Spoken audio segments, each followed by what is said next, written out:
Hello guys, welcome to my another video. তোমরা সবাই কেমন আছো? আশা করি সকলেই ভালো আছো। আমাদের সাথে আছে বালসিরা টিভির পক্ষ থেকে আন্তরিক শুভেচ্ছা ও অভিনন্দন জানাচ্ছে রাকিব। সালার মুভি প্রমোট করতে গিয়ে পিছন মারা গেছে রাকিব। বিশ্বাস নয়, বিস্তারিত ভিডিওটা দেখে নেওয়া যাক। আমার ফেসবুকটা কিন্তু আগের মতো নাই। আগে যেরকম ভিউজ আসতো এখন কিন্তু সেই রকম ভিউজ আসে না। কারণ আমার পেজে দেখতে পারতেছেন দুইটা কিন্তু ভায়োলেশন লাইগা রয়েছে, একটা কিন্তু স্ট্রাইক। এই যে আমার চ্যানেলে স্ট্রাইক আসছে, আমি যতটুকু জানি এতে কিন্তু আমার ভুল নাই। আমি কিন্তু অন্য কারো কন্টেন্ট আমার ফেসবুক পেজে কিন্তু আমি আপলোড করছিলাম না। যে ভিডিওতে স্ট্রাইক আসছে ওই ভিডিওটা কিন্তু আমারই কন্টেন্ট বা আমার অরিজিনাল কন্টেন্ট। ওই ভিডিওটা কিন্তু আমি নিজেই ক্রিয়েট করছিলাম।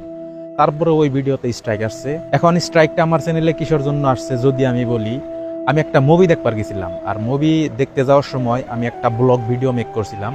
আর ওই ব্লগ ভিডিওটা আমি আমার রাকিব শর্ট ফান ফেসবুক পেজে আপলোড করছিলাম। আপলোড করার পরেই 3-4 লাখের মতো ভিউজ আইছিল আর কি। আপনারা হয়তো কম বেশি পরিমাণে আপনারা দেখছিলেন ভিডিওটা। তো ওই মুভিটা আমি কি করছিলাম, অল্প হালকা পাতলা এক্সপেরিমেন্ট করছিলাম যে মুভিটা অ্যাকচুয়ালি কেমন ছিল দেখতে।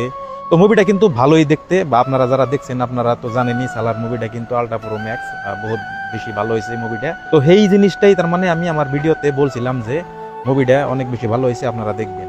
এক কথায় বলতে গেলে কিন্তু হালকা পাতলা প্রমোটও করছিলাম আমি মুভিটার। আশা করি সকলে বুঝতে পারছো। সবাই ভালো থাকবেন, সুস্থ থাকবেন। দেখা হচ্ছে পরবর্তী ভিডিওতে।